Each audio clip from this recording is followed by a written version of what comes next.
So welcome to lesson one of our introduction to symbolic logic. This lesson will follow chapter one of the Carnap book, which I will link to online and you should read if you have the time. And in fact, will also contain the first of the problem sets that have been assigned to you as homework. So if I were you, I would watch this video, take a look through the chapter, and then try and get a good start on the problem sets. It's not very long to do the first one. So in lesson one, we're going to talk about a few things. We're just going to first talk about what logic is. Then I'm going to introduce some important features of a argument in logic. So predominantly validity and soundness. And then I'm going to introduce our formal language and what main connectives are in the formal language, because main connectives will be the subject of your first problem set. Okay. So what is logic? Well, there are a lot of definitions of logic, including things like the study of formal systems or the study of nature's natural connections between true claims. But we're not going to do any of those. We're not going to use any of those definitions. We're going to think of logic as the study of good reasoning. So we want to figure out how we can know when we have good reasons for believing something. That is, someone will introduce a belief to you as the conclusion to an argument, and we want to really know if the premises in that argument, what they give as the supporting reasons for that conclusion, are good reasons to believe that conclusion. And we want to look at this not just in terms of what feels like a good reason for believing something, but what actually is.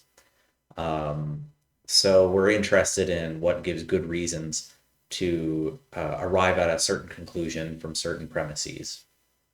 So how do we do this? Well, we consider the whole reasoning process as an argument. So how someone will say to you, I believe this, here are my reasons for believing it, and then as logicians, we need to be able to understand whether the reasons they give are good reasons for believing that conclusion.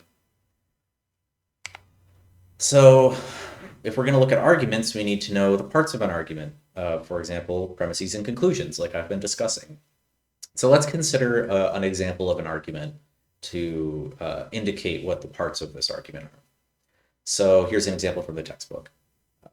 Suppose someone says to you, my house is quite safe from earthquakes. And then you ask them, well, why should I believe that? Then they might say to you, well, because it's located far from any major fault lines.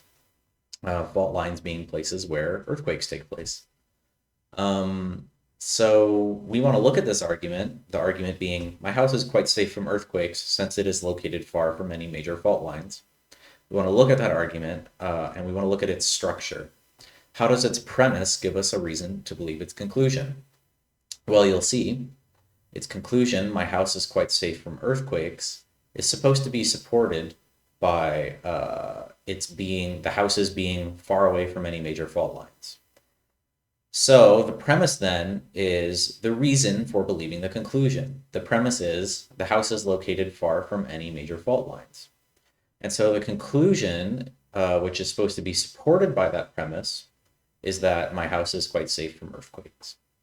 We can see that this premise is supposed to provide support for this conclusion.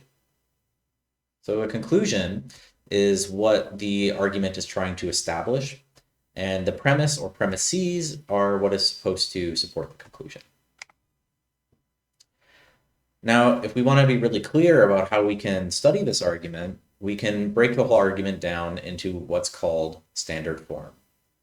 In standard form, we list the premises. In this case, there's only one premise. My house is far from fault lines. So we call it premise one. You can see there's a one here. And then from that, we are supposed to be able to get our conclusion. Therefore, let's see the therefore symbol. My house is safe from earthquakes. So we list the premise or premises, and then we separate out the conclusion that is supposed to come from these premises. Again, this is called standard form, although your textbook doesn't call it that, but it's good to know, especially if you're in philosophy. In fact, you may have seen this format of breaking down arguments in other philosophy classes. It's very common. Yeah, so doing this lets us more clearly see what the premises are, and how they're supposed to give us good reasons to believe a conclusion. Because you can see, this makes it more obvious what the premise is and what the conclusion is than when we were looking at it over here where, you have to do an extra step to separate them out this way. Okay. So yeah, like I said, you can also do this for arguments with more than one premise. The following argument you can see here has two premises. So the argument is there are no cottonmouths around here. Cottonmouths are the same as water moccasins, and water moccasins can be found only in southeast Kansas. So you want to find the conclusion and the premises here. Well, the conclusion is what the whole argument is trying to show. And in this case, the whole argument is trying to show that there are no cottonmouths around here.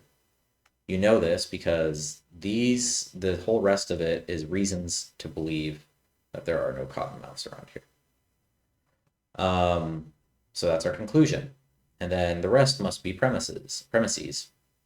Well, you can see that there are two reasons here for why we should believe this conclusion. First, there's a reason that cottonmouths are the same as water moccasins. This is a particular claim that will be part of the argument. And then we also have this claim that water moccasins can be found in southeast Kansas only. And so that's another reason to come to believe this conclusion. So if we put this one into standard form, we have our two premises. Cottonmouths are water moccasins. Water moccasins can be found only in southeast Kansas. And so therefore the conclusion, there are no cottonmouths outside of southeast Kansas. And we'll assume that at the beginning, we're not in southeast Kansas. Yeah, so we have these two premises. If they are both true, this conclusion has to follow, because, if cottonmouths are water moccasins and water moccasins are only found in southeast Kansas, then of course there are no cottonmouths outside of southeast Kansas, since they have to be water moccasins, and water moccasins have to be only in southeast Kansas. So you can see that we can put arguments with many premises into standard form as well. Okay. So we can break arguments down into lists of premises and conclusions. We can put them in standard form. But how can we tell when they're good arguments? The one way to do it that is really good, and which we're going to be focusing on this semester because we're doing symbolic logic, and this is what symbolic logic is about, is to see whether an argument is valid and sound. And we can evaluate that on the basis of its premises and conclusion. So what are validity and soundness? Well, an argument is valid when it is impossible for its premises to be true and the conclusion to be false at the same time. An argument is valid when, if all its premises are true, the conclusion has to be true. It is impossible that it's false. And this is going to be a very important definition for us going forward because we are going to be concerned a lot with valid arguments in this course. Of course, you should ignore what you normally think of when you call something valid. We're not using the sort of typical understanding of validity or validness that you get in day-to-day life. When you say your friend's music taste is valid, that's irrelevant to what we're talking about. Or when someone gives an argument and you just think it's kind of vibes well and you say, oh, valid, that's not what we're talking about. Validity, an argument being valid, is a technical term in logic, which just means this: it's impossible for the premises of the argument to be true while the conclusion is false. Okay. And a sound argument is just a valid argument, but which actually has true premises. We're not going to talk about soundness much in this course, but if you keep doing philosophy or logic, you're going to want to know this term. Okay, so here are some examples of valid arguments. Not necessarily sound. So valid arguments, you will remember, are arguments where it is impossible for the premises to be true and the conclusion to be false, right? So let's assume these premises are true. Premise 1, if the mouse is not in the trap, the cat ate it. Let's assume that's true. And 2, let's assume it's true that the mouse is not in the trap. Well, therefore, the cat must have eaten the mouse, because if both of these are true, it's impossible for this to be false. We see, if it's true that if the mouse is not in the trap, the cat ate it, and it's true that the mouse is not in the trap, well, then the cat has to have eaten it. And this can be, valid arguments can be still valid, even if the premises seem totally false, because we're not actually concerned if the premises are true or false. Just that in the case where they are true, the conclusion has to be true as well. So here's another valid argument which shows this, because these are going to be totally not true premises and a totally not true conclusion, but the argument will still be valid. So you can see, let's assume it's true that both these premises are true. So let's assume it's true, 1, that if the moose is not an albino, the dinosaur ate it. And 2, the moose is not an albino. If these are both true, and they might not actually be true, but if they are, the conclusion has to follow. If it's true that when the mouse is not an albino, or when the moose is not an albino, the dinosaur ate it, and it's also true that the moose is not an albino, then it has to be true that the dinosaur ate it. Because, this first part is saying, well, if this is true, then this is true. The second part is true. And then we have this premise 2 that says, oh, well, the first part of premise 1 is true. So therefore, the second part must be true as well, right? It's an if-then statement in that way. So you can see, hopefully, what I mean by an argument being valid. An argument is valid, again, when if its premises are true, the conclusion has to be true. It's impossible for the conclusion to be false. Okay, and here's some examples of invalid arguments.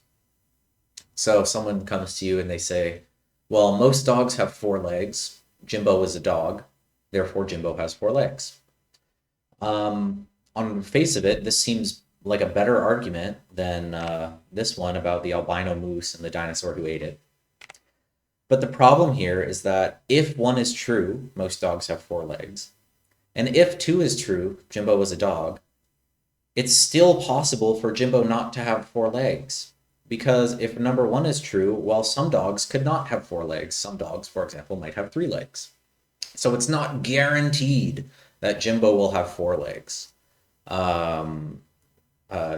just because both of these premises are true. It could be the case that Jimbo is one of the few dogs with only 3 legs, even if both of these are true. So this argument is invalid because the conclusion does not follow for sure from the premises. Same thing with this argument over here is invalid, because if it's true that all philosophers love to fish, and if it's true that Socrates is a philosopher, well, it's still possible that even though Socrates loves to fish, he's really bad at it, and so he might not have caught a lot of fish. So this is another case where if the premises are true, it's not certain that the conclusion is also true. Okay. So we just saw valid and invalid arguments, and now we're going to talk a little bit about our what we're going to call our formal language, which lets us do some of the sort of math-looking stuff that I showed for one slide in the syllabus video. Okay. So before we do that, though, I'll give you a couple reasons for why we want to look at formal languages, why we want to use one. Well, I'm going to give you 2 reasons. The first is that we want to study argument structures or logical forms that are always valid. It turns out, if you study logic, that you don't need to look at particular arguments to figure out which ones are valid. You just need to look at the sort of overall structure or form of their logic, of how the premises are supposed to support the conclusion. This gives you a way to figure out whether all kinds of arguments are valid. And second, we want to avoid the ambiguities that are common in our natural day-to-day language. Yeah. So for considering the logical forms, I'll give you a couple examples that will help explain why this is valuable.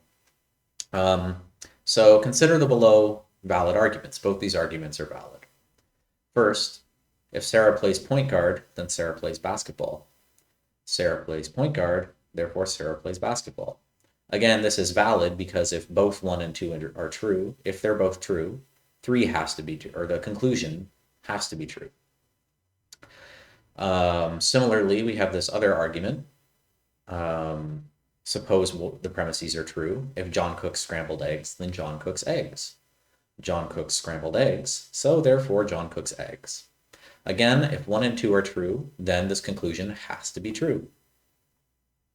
But you'll notice that these arguments both have the same structure. They have the same logical form. So you could see, if I substituted Sarah plays point guard for John cooks scrambled eggs, and I substituted Sarah plays basketball for John cooks eggs, then it would still work. And this is because they have the same form. If you substituted Sarah plays point guard for every instance of John cooks scrambled eggs in this whole argument, and if you substituted Sarah plays basketball for every instance of John cooks eggs in this argument, it would still work. And this is because they have the same form. You have an if-then you have confirmation of the first part of the if-then, and then you have the conclusion, which confirms the then part, the second part of the if-then. So if we want to consider this kind of structure, then we can use letters as stand-ins for the terms, like variables.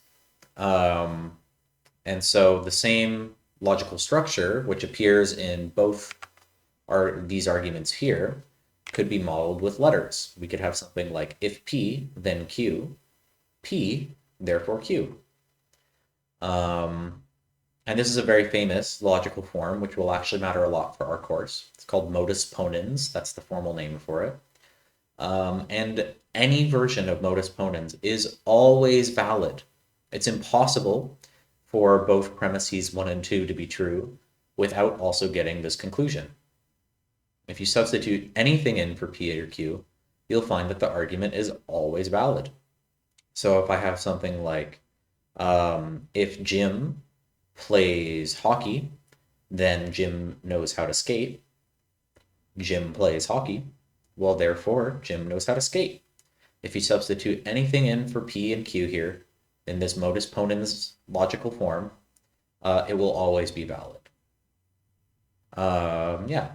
So this is an example of why using a formal language, which doesn't talk about any specific argument, but rather about general argument structures, really lets us take advantage of an important tool to think about logic and good reasoning and valid arguments generally.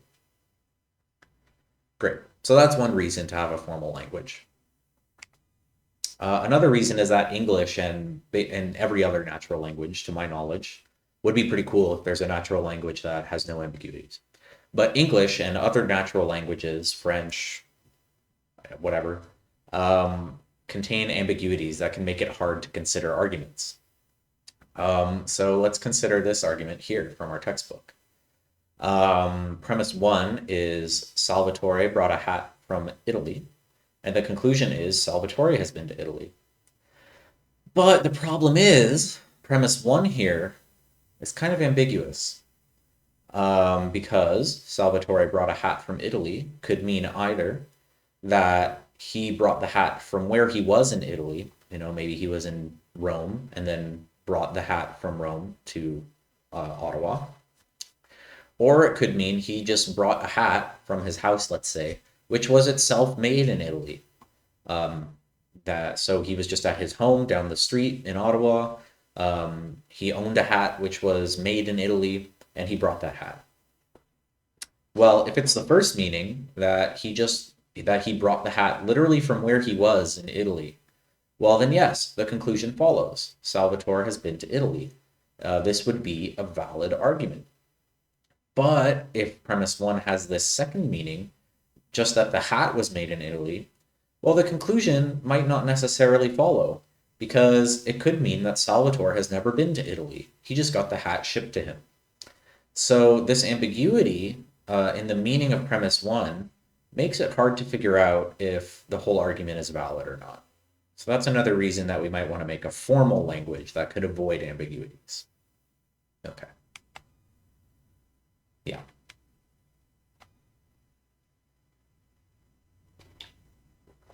Okay, so now I'll start explaining the formal language we're going to be using this semester, which is very, very common.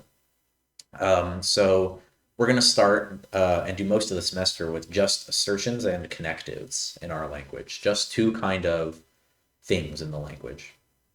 So assertions are claims about matters of fact. They're things that can be true or false. So examples of these in English would be, I feel hungry. That's true or false. It's just a claim about matters of fact. Could be 2 + 2 = 4. This is, again, true or false. Seems pretty true unless you have some weird math system, which I guess some people do now. Yeah, so it's a true or false statement about a matter of fact. And could include another assertion could be only purple frogs enjoy fine wine, which can be true or false. Seems like it's probably false. Yeah, it's just a claim about what kind of things enjoy fine wine. Yeah, so those are all assertions, claims about matters of fact. And then we have connectives. So connectives are words that connect or modify claims or assertions. So they're words like and, or, if then, not. And when you use them with assertions, they produce new assertions. So for example, I could stick a connective between I feel hungry and 2 + 2 = 4. And I could use the connective and. This will give us I feel hungry and 2 + 2 = 4. You see, I used a connective there to connect two assertions. And the end result is a whole new assertion, which is a claim about matters of fact. This new assertion is the claim that it's true both that I feel hungry and that 2 + 2 = 4. So you can see you've made a new assertion by using a connective to combine two assertions. Okay. Another example would be using the connective not, or a version of it, in front of only purple frogs enjoy fine wine. For example, I could make a claim using this connective not that it is not the case that only purple frogs enjoy fine wine. In doing that, you can see I've made a new assertion by using the connective not in front of only purple frogs enjoy fine wine. So I've made a new claim about the world by using a connective. And then we have this if-then thing, which we saw earlier in all our examples of valid arguments. For example, you could say, if I feel hungry, then 2 + 2 = 4. This doesn't necessarily seem like a true claim about the world, but it is a claim about the world that could be true or false. And so you see, again, we used a connective with some assertions and created a new big assertion. If I feel hungry, then 2 + 2 = 4. So those are the two parts of our formal language for now, assertions and connectives. Okay, so in our formal language, we're going to use single capital letters to represent assertions. Because you'll remember, we want to be able to talk about logical forms generally, not particular arguments. So most often we're going to use P, Q, and R, maybe S and T if we need them, for our assertions. You can think of these kind of like X and Y in high school math or N and M in university math. They're just kind of our variables for claims. So you might say like, I feel hungry will be represented by P, or 2 + 2 = 4 will be represented by Q or something. We're just going to use P, Q, R, and other single capital letters to represent basic assertions. And now if there's just a letter like P, Q, or R, we will call those atomic formulas. Remember, an atomic formula is just P, Q, R, or any other single capital letter. Okay.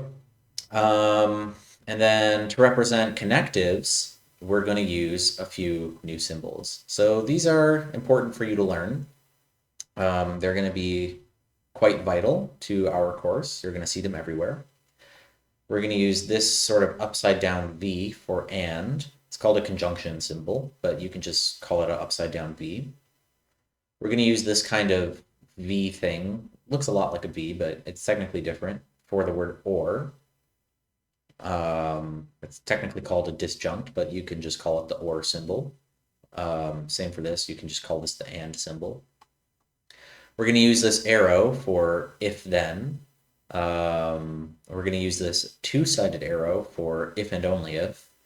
And we're going to use this sort of side down thing here for it is not the case that or not.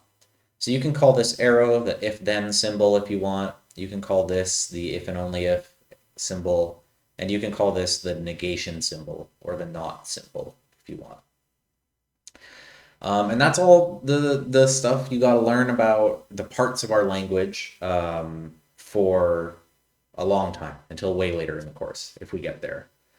We're just going to use, again, single capital letters for our assertions, and then we're going to use these symbols for our connectives. So we will put them together with correct grammar. Oh, perhaps actually I should go back a minute. So you can see if we wanted to translate I feel hungry and 2 + 2 = 4 into our language, well, we could say I feel hungry equals P, excuse my writing, and we could say 2 + 2 = 4 is represented by a Q. And then if we wanted to translate this sentence into that language, well, first we see I feel hungry, so we would use a P. And then we see this upside down V is the and symbol, and we want to translate that. So we'll stick a and here. And then we'll look at 2 + 2 = 4. Well, we're calling that Q. So we would put a Q here. And this would be our formal translation of this claim.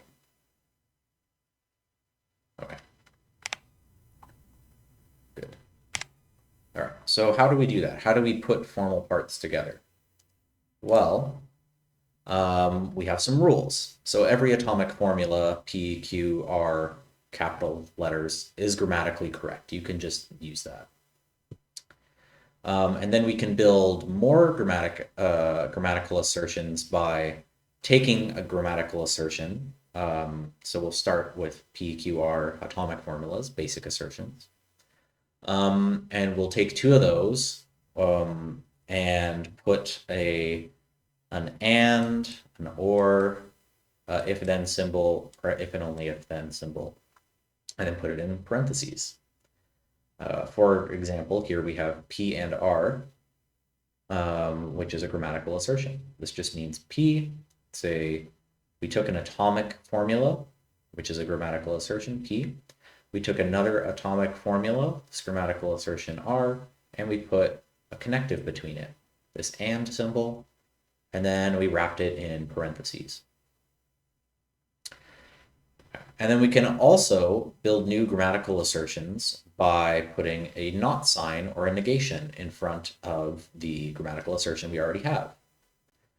So for example, we could take this grammatical assertion P, it's an atomic formula, and then we can stick this negation symbol in front of it. And what does that give us? It gives us, it is not the case that P, or more briefly, not P. Okay. Similarly, we could take this grammatical assertion, which we built up here, and we could stick a negation in front of it. And this will read, it is not the case that P and R. So you'll notice that adding a negation symbol does not require us to add new parentheses like it did for every other connective that we have. Okay. Yeah.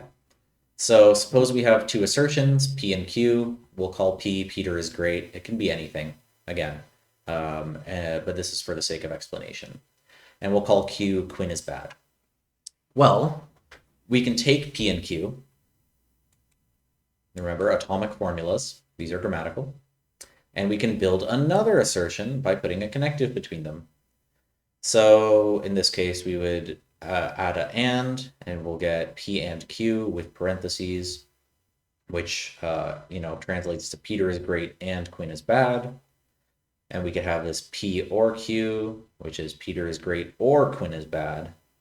We could have this if-then symbol, which is if Peter is great, then Quinn is bad. Same thing with this if and only if symbol. If and only if Peter is great, then Quinn is bad. And we'll have this not symbol, this negation symbol. It's not the case that Peter is great. Right. And we can put two connectives between these, separated by brackets, to make even more assertions. Because you'll remember, we can take two grammatical assertions we already have, and we can put another connective between them to make a new grammatical assertion. So you can see up here we have P and Q, right? And then we already have P from over here, means Peter is great. And so we can put a connective between these two to get this new one down here, which reads, if P and Q, then P. Or, using our translation guide, if Peter is great and Quinn is bad, that's this part, then Peter is great. That's this part. So this is how we build grammatical assertions using connectives and other grammatical assertions. Okay, so we've seen now how to build up new grammatical assertions by putting together old grammatical assertions with connectives. So now we're going to talk about main connectives, which is actually going to be the subject of your first problem set. See some videos on that in the lesson 1 folder on Brightspace. Okay, so the main connective of a sentence is the last connective to be added in the process of building that sentence up. Or the main connective of a sentence is the main connective of a grammatical assertion, as we've been calling them. You can call them a sentence in the future if you want. Is the last connective to be added in the process of building that grammatical assertion up. So one way to find out which is the main connective, except in the case of negation, is to check which connective has the least amount of brackets around it. So you remember on the last slide, down here, we built a new grammatical assertion. It's the same one over here. Well, how did we do that? Well, we had P and Q. We put a connective between them to build P and Q. And then we added a if-then symbol, this arrow, and a different grammatical assertion connected to this grammatical assertion by the arrow. So we wound up with P and Q, then P, or if P and Q, then P. So clearly this was the last one we added. So that's the main connective. You can also see it has the least brackets around it. This and connective has two sets of brackets around it, this one and these ones on the outside, whereas this connective only has one set of brackets around it. So it's the main connective. It's the one that was most recently added. Sometimes there will be a sentence with some negation in it. For example, this, S or not P, or S or it is not the case that P. Well, in this case, we know that the or symbol is more recent than the negation symbol, the not symbol. because if the not symbol were added after the B, the whole of S or P would have to have a negation in front of it. Because, of course, if the or was introduced first, we would have bracketed it like this. And then if we added a negation to it, we would have stuck it in front like that. But that's not the case. You can see over here that the negation is right next to the P inside the brackets. And we can confirm this by thinking about how S or not P would have been built up. Well, we start with our atomic formulas S and P, and then to get the negation just on the P, you would have to add the negation to the P first. This would get you not P. And then, as the last step, to introduce the or, you would connect the not P to something else, in this case, S. So this or symbol is the most recent and is the main connective. Okay. So that's main connectives. So let's look at a couple quick examples of figuring out the order that the connectives had to be put in. So for this assertion, P or Q or R, what is the main connective?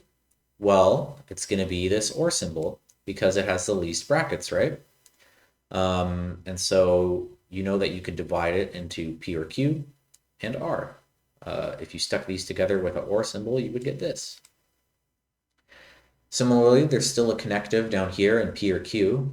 Since there's only one connective, you know this one is the main connective. And you could have a picture starting with P and Q.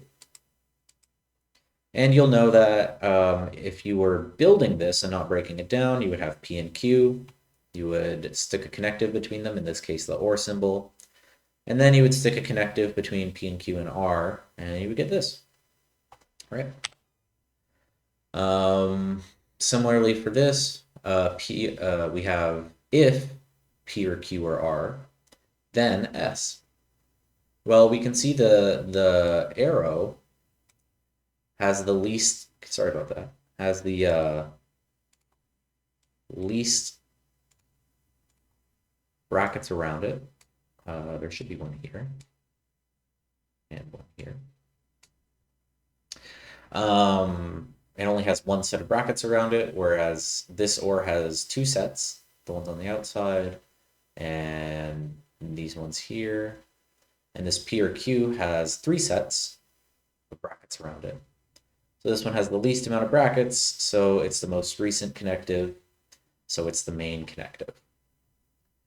And you can see how that was made. You know, you have this P or Q or R, you have S, you throw a if-then symbol between them, and then you get P or Q or R, then S. You get if P or Q or R, then S.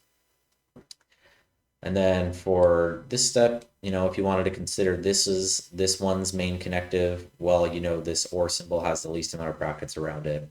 And so it's the main connective. And then if you wanted to consider this one that went into building this, you would say, oh, well, this or symbol is the only connective. So it has to be the main connective. Okay, great.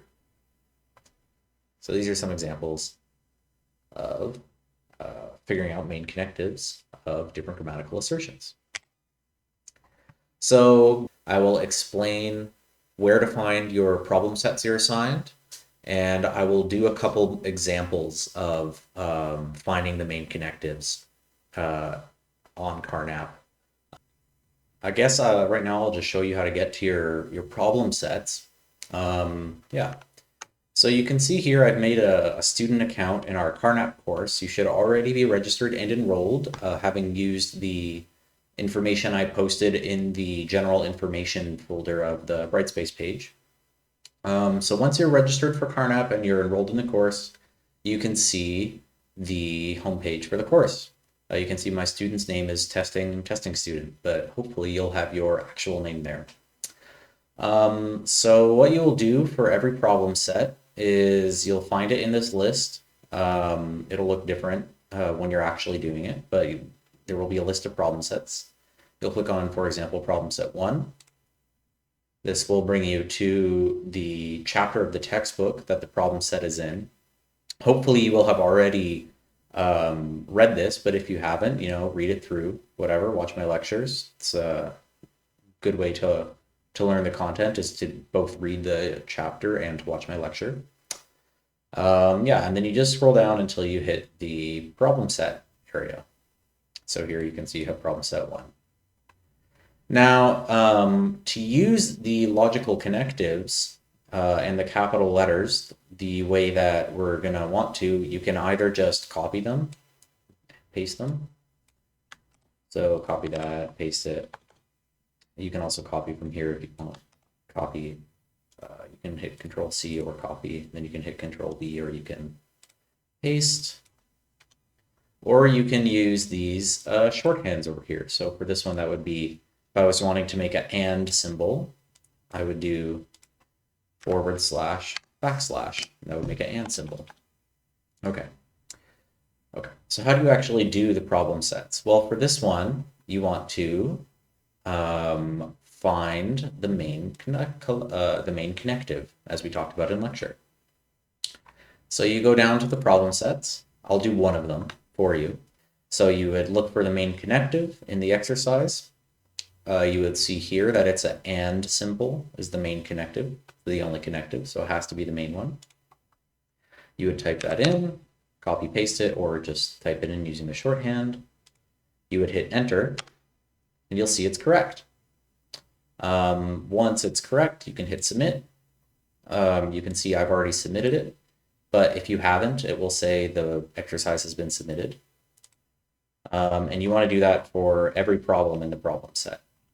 And if you do that, then you'll get credit for the problem set. And that's it. That's all you got to do. Yeah, I'll show you how to do these kinds of more long and complicated ones in some of the practice problems I give you. Yeah, there you go. That's how you do the problem sets. Okay, so now we'll go over some practice problems just to see how to find the main connective like the problem set wants. So you'll see I'm in bright space here. I'm in lesson 1. There'll be more stuff in here by the time you look at it. But there's going to be this practice problems link. So if you want to do them, you can. These are not for credit. The problem sets are. This is just for extra practice. But I'll show you some of the things you can do. So these are all main connective practice questions. You can do as many as you want. I mean, I encourage you to do all of them, but this is just extra practice. Again, to type the connectives, you'll use all this stuff up here, or you can copy and paste them if you want. I'll probably just type them. Okay, so let's do a couple. So in this case, for example, on number 1, we have, it is not the case that P and not Q. So what's the main connective here? Well, if we think about what had to go on last, we can see that this negation sign is outside the brackets. So because of that, we know that it had to go on last. So it's our main connective. You'll hit enter, and then you'll see it will ask you to find the main connective of this next assertion, grammatical assertion. And you can see that it's the same one, just it's without the negation we already identified as the main connective. So for this one, what's the main connective? Well, it's got to be either this and or this negation. But because the negation is inside the brackets, we know it came before the and symbol here, which means the and symbol has to be the most recent. So we enter that. And then finally, we get down here. These are the parts that made up this claim, this assertion. You can see P has no more connectives, so it's not asking us to do P. So it's going to have us just figure out the main connective here. There's only one connective here. It's the not symbol, the negation symbol. So we'll put in the negation. And there you go. You can see it's green now. It's correct. All good. You can't submit it because it's a practice document. It's not assigned. But you can double check your work. So let's pick a more complicated one. Let's do this one. So you can see here, that there's a number of connectives that could be the main connective. We have if P and Q, then not P if and only if Q. Well, what's the main connective here? Well, it can't be this and it can't be this if and only if, because they're in two sets of brackets. Whereas this negation symbol and this if-then symbol are only in one set of brackets. But because this negation symbol is inside all the brackets, it's not outside of it, we know that can't be right. So the most recent connective, the main connective, has to be this if-then sign. So I'll type that in. You could copy paste it if you want. Great. So now you see it breaks it into the two assertions that made up that big one. Now that we've identified the if-then symbol as the main connective of this bigger one, we can see that it's not in these sub ones that were made up that made up this larger assertion with the if-then. So now the system would like us to identify the main connective in this one that's highlighted red. Well, in that one, there's only one connective, so it has to be the main one, and it's the and symbol. On this, and then it wants us to do this assertion's main connective. Well, you can see the negation symbol is outside the brackets, so it has to be the main one. We'll do that. And then for this last one, there's only one connective, so it has to be the main one. It's this if and only if sign, this double arrow. So put that in. You can also copy paste it if you want. And there you go. We've figured out the main connective up here and then the main connective for each of these sub parts. And again, this is the guide for putting in the connectives if you want to type them instead of copy them. Let's do two more, and then I think you guys will have the idea. Okay, let's do 22. Okay, so what's the main connective here? Well, we can see that there's a negation outside all the brackets, so it's got to be that one. We do that. Great. Well, what's the main connective here? Well, this negation, this or, and this and are all inside two sets of brackets. But this or is only inside one set of brackets. So it has to be the main connective, the one that was added most recently. Type that in and hit enter. Okay, and now for this one, we have to ask what the main connective is. Well, the negation is inside the bracket. So it has to be the or symbol. Great. And then it wants us to find the main connective for this. Obviously, there's only one. It's the negation symbol. And then it wants us to find the main connective for P and R. Obviously, there's only one connective at that point. So it's the and symbol. Okay.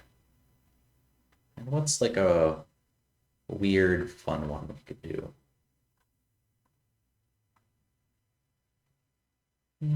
Let's do number 9 here. So here you can see we have if P, then Q and R if and only if S or P. Obviously, this is fairly long and complicated, so it's gonna take some getting used to. But finding the main connective for this one is not too bad because there's no negation. You can see that this connective has less brackets around it than everything else. This one has the most. This one has the second most brackets. This one has the third most brackets. This one has the least. So it must have been added on the latest. So we'll add that. Okay, and then the system wants us to find the main connective of this expression, of this assertion. So obviously, again, it's the and symbol has the least amount of brackets around it, so that's got to be it. Again, which one in this expression or assertion has the least amount of brackets? Well, it's the double arrow, or the if and only if sign. And finally, which expression or which connective in this expression or assertion, S or P, is the main connective? Well, there's only one connective, so it has to be the or symbol. Okay. So I hope that's helpful. Again, we'll have live meetings with your TA and then with me also. So if you have questions about this, reach out, but hopefully this helps clarify what you're looking to do on the problem set, which asks for main connectives, eventually on the midterm, which will ask for it, and also if you want to do this practice, hopefully that helps you do this practice, which I highly recommend doing. Okay. Okay, well, there you go. That's lesson one. That's the first lecture of the semester. Hopefully it wasn't too bad. Things come with time and with repetition. A lot of this stuff is very new, and a lot of it is, for the sake of getting it all in a semester, is often crammed together. So, you know, hopefully it gets easier as you do some practice. That's what the practice is for, and that's what the homework assignments are for. So, thanks, and I'll see you in lesson 2.